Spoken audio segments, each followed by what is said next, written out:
Traders, it's been a while since I've done a report here on some charting, but since we've last posted some charts, the market has made a significant change, and I thought now would be a good time to go through some charts. What we can see here is the first chart on Bitcoin dominance, and what I'm seeing is that Bitcoin dominance is starting to pick up relative to Ethereum dominance, which is failing. But besides that, let's actually take a look at some different specific tokens and actually see how they're doing. So the Luna token, we can see if we look at the warning lines, and it really kind of hit up here on the top warning line, smacked through that one, came up, hit that warning line, and just smacked right down. So it's sitting up here on the upper median line on this base, totally holding up very well relative to a lot of different other tokens. And so we can see how that's working. Let's take a look at AVAX. AVAX has completely just fallen right out of bed. But when price action hits this lower median line, this is actually what I consider the buy line. When we look at these median lines, and I guess now since AVAX has expanded in terms of its market structure, I think in a future video, what I can do is just create an entirely, I can just pull all these warning lines out, and then we can create a general median line going across the low here. Let's take the high up here, and then let's see whether or not we can get a corner out of this. But we can see that this lower median line had held. Within this smaller median line right here, really what we're looking at is the center line. The center line is our place of valuation. And so when this initial median line was built, the valuation was right in here. And then when price goes above it, it starts to get overvalued. And as we can see in the crypto space, it got really overvalued. And then that's why we have all of these different warning lines. What I'm going to do next is actually recalibrate this entire thing and probably see that right through the center here is going to be your basic area of valuation. But for the sake of this video, we can see that it hit this lower point of valuation. It zoomed right through the center line and did find some footing. So at least some buyers showed up here temporarily. Now, as far as, regardless, I mean, we can still keep all of this technical analysis in play, and we want to look at this area right down here, okay? This is the area where we don't know if the buyers are at. We know that they showed up a long time ago back in here. We know that you've got some buying support right in here. And so if you drew a straight line, you can see that that's where some buyer support immediately came through on that shelf. So we did get some support there. And as you're going to find out in the upcoming Bitcoin graphs, we can see where the support is or is not. A lot of sellers are sitting right up in here. So as price action gets up here, you're looking at, will it come through an action reaction line up there and be able to make it through all of the selling pressure? We had some immediate short-term buying come in. Don't know if that's going to hold. Let's take a look at Phantom. Phantom has been able to come up in here. It's been able to hold. So again, this center line right here is where we've got our center evaluation. Price is going to move up away from that and become overvalued. It will move below this and become undervalued. And if it completely can't hold the undervaluation and just completely flip over, then it's a change in trend. Right now, I do not have a change in trend. This is still an upward trending median line, which means there's the likelihood that price will continue to rise as opposed to fall. So there is no doom and FUD on Phantom. Phantom is holding inside of the area of basic valuation. It has become slightly undervalued, and there is a possibility it could move down in here to a significant buy line. You've got support in this area, and then you've got massive support anywhere below this, below 50 cents. Don't know if it's going to hit that, but price action does what it does. However, at this point in time, the price actually on Phantom looks pretty solid, all things considered, but it doesn't mean it can't come down into this area as far as a buy point. So I think the $1.50, $1.35 area, it's just really about seeing how price interacts with that, not predicting, but seeing how it interacts. If price comes down in here, hits it, bounces up off of there, that says, oh, we got some buyers. And your buyers are usually going to be whales. Whales are going to manipulate the price. They're going to push it right down up in here, and they're going to see if see what kind of takers are down there, and then they'll purposely even push it down even lower just so they can get it and then pop it back up. Taking a look at the one token. The one token hit directly right into fair valuation right in here, popped up off of it.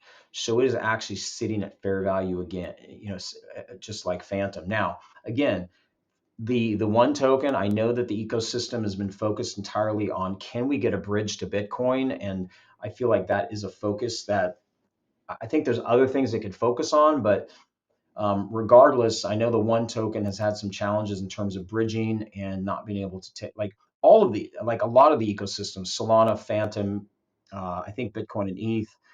I just know Solana had congestion, and that was a real good test.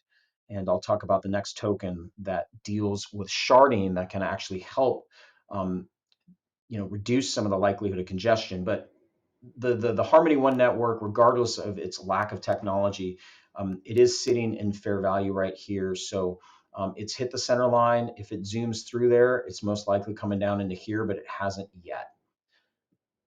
The Atom token, yeah, I don't have any markups on that one. Okay, here we are with the Near token. The Near project, I am understanding from fundamental research that this is really an ecosystem that is really worth looking into, especially for the upcoming year. The sharding technology is, my understanding is very good, in a sense that it's able to handle a lot more activity and will not get as congested or slow down. This is a token which has some incredible promise. I think the gaming system, gaming is going to be able to get a lot more scalability here.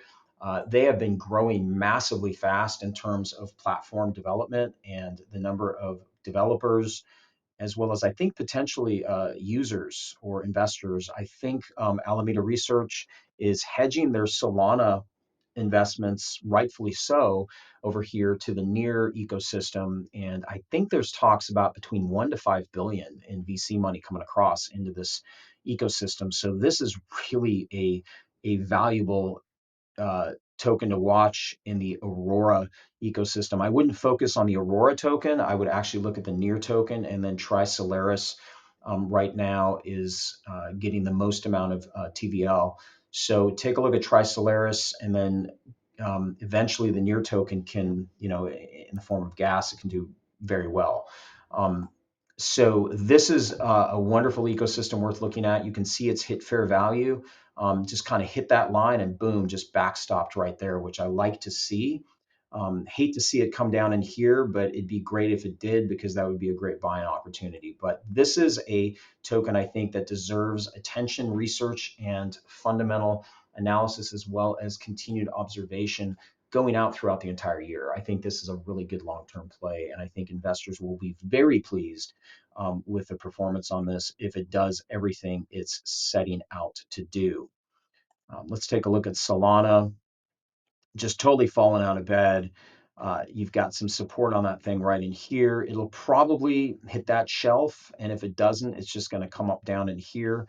So again, I'm not involved in the Solana ecosystem, but Alameda Research, I don't know. What I'm hearing on this ecosystem is this is a place where the VCs go to just dump on retail. They come in, they put their money in, they get 5, 10x, and then they just dump it on you. So maybe that's why I haven't been in the Solana ecosystem. So again, Alameda Research, I think, is hedging over to Near. Yeah, this Olympus uh, DAO has just freaking, yeah, it completely fell right through any kind of support. Buyers just gone. They just dumped this thing. And I don't know, man. I mean, it's probably going to go to zero, and it sucks because I got in right here, didn't really watch the short, watch the thing, and it just kind of just dropped right down. And this one hurts. So I'm really hoping that, but then hope is not, when you hope, you should fear. So like this thing is completely fallen out. Got a ton of sellers all the way up in here. We've got no support. I don't know. This thing should go to zero. I mean, it's interesting that you have negatives. I don't know if a token go negative, but that I don't see that happening. But zero, don't know. But I think the whole, last quarter was the quarter of forks, and I think that right now there's a move away from that towards the different technology that Curve and Convex are having. And I'm seeing the convex wars that are taking place. So maybe that's why there's a mass move outside of the DAO. Um, so Ethereum relative to Bitcoin, we saw with the ETH and Bitcoin dominance, the just different relative valuations were. So we've got Ethereum's price relative to Bitcoin has been dropping. Uh, let's take a look at Ethereum. So Ethereum, and it was, up here at 5,000. I mean, you can see the beauty of the median line right here. This median line was drawn well before price ever got into the 5,000 range. And sure, hindsight's 2020. It would have been great just hit that thing and sell it and short, but it's not about selling and shorting because this is not a line to short. It is simply a signal of when to get out. So buying down in here, you had a buy opportunity right in here, knowing when to sell and get out at 5,000. This was your sell line right up here. Never got up into the warning line. It's just hit that. And for a bigger token with huge market cap, yeah, you're going to get that. So I had a short on this thing up here, and I just didn't have the guts to carry it all the way. It would have been a really good short to hold, but that's hindsight. Where it's at now is it's definitely hitting the buy line. So it hit this thing, it bounced up here. Wouldn't surprise me if it comes back in here. It'd be a great time to actually, it looks like a similar situation like back down in here. What I think you want to do is see whether or not it's going to come through an action reaction line and make it through the sellers that are coming there. But it wouldn't surprise me if Ethereum hits this line one more time and then bounces up. It's called a test and a retest. So test and a retest, and there's your buy. You've got potential support clearly under this area, but that's what's going on with that. Still upward trend, upward median line here. Bitcoin, again, right down in here, this is going to be your support line, your buy line on this. It's come down. I'd still see if this price is going to come down in here. Wouldn't surprise me if it hits this. This is like a magnet, but it's wanting to come up into the fair value. What else do we have here worth sharing? I think that's the majors. Cardano has hit this buy line, bounced, similar to I think ETH, where it's doing a test and a retest. Wouldn't be surprised if it comes back down here before it bounces back up. Okay, so that's my report. It's been 12 minutes, 12 and a half minutes. I feel like it's, I've covered a lot of information. If you have any questions or insights, feedback, feel free to leave it in the comments. And this is the Cobalt Fund out.